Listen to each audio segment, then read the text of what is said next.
Welcome to Pindar Poetry. We hope you learned something new. In this video, I will show how to replace catalytic converter Ford F150. Start by lifting the truck safely, disconnecting the battery, and draining any heat shields or brackets that block the converter. Work methodically with penetrating oil and proper sockets, and document bolt locations for reassembly. Keep parts organized and inspect new converter fitment before tightening to avoid leaks and compliance issues. Gather all tools and parts before you begin to reduce downtime and frustration.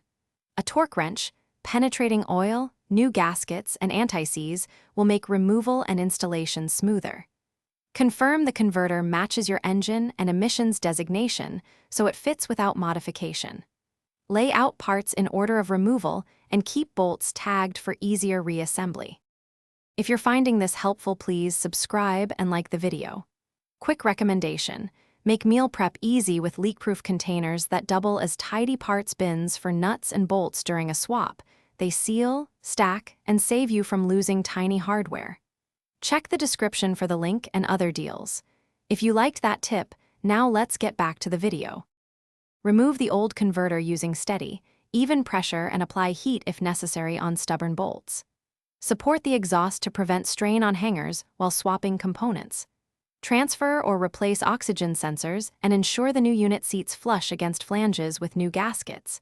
Tighten bolts to spec, lower the truck, reconnect the battery, and test for leaks and proper ECU readings. Thanks for watching. Consider subscribing if we helped you.